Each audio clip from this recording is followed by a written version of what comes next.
এটা ঢুকেছে, কারণ পাকিস্তান এই যে জায়গাটা দেখছেন এইখানটা বালুচিস্তান আর ইরানের বর্ডার, এই পাকিস্তান নাকি আসিম মুনির নাকি এদের অনেক সাহায্য করেছে এই মার্কিন যুক্তরাষ্ট্রকে। হ্যাঁ, যে তাদের যে এয়ার স্পেস আছে, এয়ার স্পেস ওখানে স্ট্র্যাটো ট্যাঙ্কার রিফিউল করেছে, সেই ট্যাঙ্কারগুলো, সেই এয়ারক্রাফটগুলো দাঁড়িয়েছিল নূর খান বেসে। তারা সেখান থেকে গিয়ে এই B2 গুলোকে হেল্প করেছে এবং তারপর তারা ইরানে গিয়ে 3টে জায়গায় বম করে আবার এত দূর মিসৌরিতে গিয়ে তারা ল্যান্ড করে। তারা এদিক ওদিক কোথাও যায়নি, ব্যাক টু মিসৌরি, যেটা প্রেসিডেন্ট ট্রাম্প বললো। তো সেই জায়গা থেকে দেখতে হবে এত দূর এলো, সবাইকে জানিয়ে এলো। যখন টেক অফ করেছে, আমরা যদি আজ তাক বাংলা স্টুডিওয়ে আমি আর স্বপন যদি ডিসকাস করে থাকি 3-4 দিন, নিশ্চিতভাবে ইরান, ইসরায়েল এবং সমস্ত এই দেশগুলো জানতো। তো সমস্ত খবর জানিয়ে কি ইরানকে একটা পশ্চারিং করলো, এটা একটা কোয়েশ্চেন মার্ক আমি রেখে দিলাম। একদমই। এবং যে কথাটা বলা হচ্ছে, একটা কি পশ্চারিং করা হয়েছে, কি ঠিক হয়েছে, কতটা আঘাত হয়েছে, কতটা ক্ষতিগ্রস্ত হয়েছে ইরান, সেই ইমেজও আমাদের হাতে এসে গিয়েছে। সেই ছবিও আপনাদের সামনে আমরা দেখাবার চেষ্টা করব এবং এক এক করে সেই নিয়ে আলোচনা করব। ঠিক যে কথাটা কর্নেল চৌধুরী আপনি কিছুক্ষণ আগে বলছিলেন যে কোথাও কি পশ্চারিং করার চেষ্টা হলো। এই যে ফটোগ্রাফটা আমরা দেখছি স্বপন, এটা স্যাটেলাইট পিকচার, এটা হচ্ছে আগের, মানে এটা হচ্ছে দীর্ঘ ধরুন 3 মাস 2 মাস। আমি নিজে চেক করেছি আজ সকালে, যেহেতু আমরা এটা করব বলে আই হ্যাভ চেকড যে এই স্যাটেলাইট পিকচার 5 মাস 6 মাস দেখেছি এই ফোর্দো এরিয়া। এবং তারপর এইটা হয়েছে গতকালের আগে যা অবস্থান ছিল এবং গতকালের পর যে অবস্থান, যেটা ছোট পিকচারে এই 3টে জায়গা আর এই 3টে জায়গা, এই 3টে জায়গা, এটা যদিও স্যাটেলাইট পিকচার, 3টে জায়গা যদিও আমরা দেখছি যে একটা করে স্পট হয়েছে, সেখান দিয়ে নিশ্চিতভাবে ওরা ফেলেছিল। বাট আমার কাছে, আমি স্বপন আমার বলছি, ইট ওয়াজ মোর অফ এ পশ্চারিং, বিকজ এইটা ওদের যেখানে রাখা আছে, এই সেন্ট্রিফিউজ অথবা ফিউয়েল অথবা এনরিচড ইউরেনিয়াম, সেখানে ওরা পৌঁছতে পারবে না। সেটা 300 ফিটের তলায়।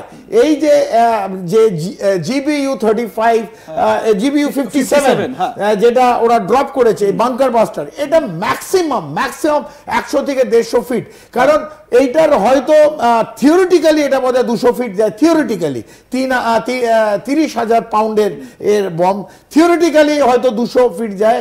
কিন্তু এটা এত, মানে তুমি বুঝতে পারছো যে যখন একটা U2 বম্বার এটাকে ড্রপ করছে, U2 স্পিরিট একটা স্টেলথ বম্বার ড্রপ করছে, তাকে কতটা অ্যাকিউরেট হতে হবে।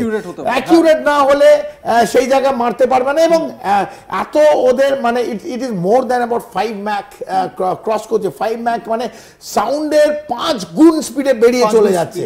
সেখানে তুমি ফেলছো, কোথায় পড়ছে, কতটা ক্ষতি হচ্ছে। এবং 7টা B2 বম্বার এসেছিল এবং প্রত্যেকটা এখানে আসেনি। এখানে আমি ধরে নি 2-3টে এসেছে, গুয়ামেও আইল্যান্ডেও চলে গেছে। তো কটা মেরেছে আমরা জানি না।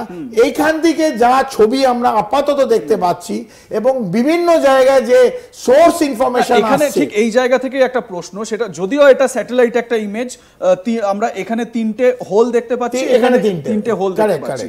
আমার প্রশ্ন হচ্ছে যে বাংকার বাস্টার যেটা বলা হচ্ছে, আমরা এর আগেও আলোচনা করেছি যে একমাত্র ওই যে ফোর্ডো পাহাড় যেটা দেখিয়েছিলাম আপনাদেরকে, সেটা যদি ডিস্ট্রয় করতে হয় তাহলে একমাত্র আমেরিকাই সেই বাংকার বাস্টারই করতে পারবে। তাহলে কি অ্যাকিউরেসিতে কোথাও একটা প্রবলেম চলে? অ্যাকিউরেসি না, আমি আবার বললাম, ইসরায়েলের ডার্টি ওয়ার্ক, ইসরায়েলের নোংরা কাজটা আমেরিকাকে বাধ্য করতে। কারণ এই পুরো প্ল্যানটা তো 1-2 দিনের প্ল্যান নয় স্বপন, এটা দীর্ঘদিন প্ল্যানিং করেছে। একটা B2 হোয়াইট ম্যান থেকে ইরানে ননস্টপ এসে বম্বার্ডমেন্ট করে আবার হোয়াইট ম্যানে চলে গেল। এটা মারাত্মক প্ল্যানিং চাই, মাল্টিপল রিফুয়েলিং।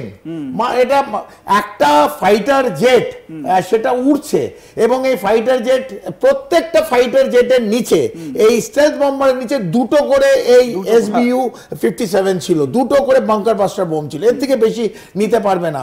এবং যদি পুরো তেল নেয় সেটা টেক অফ করতে পারবে না। তাই তেলটাকে নিতে হবে মিড এয়ার রিফিউলিং।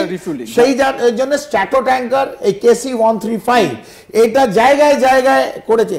এই 7টা প্লেনকে সাপোর্টের জন্য বলছে more than 100 planes, 100 different type of planes কিন্তু সাপোর্ট দিতে হয়েছে এই স্টেলথ।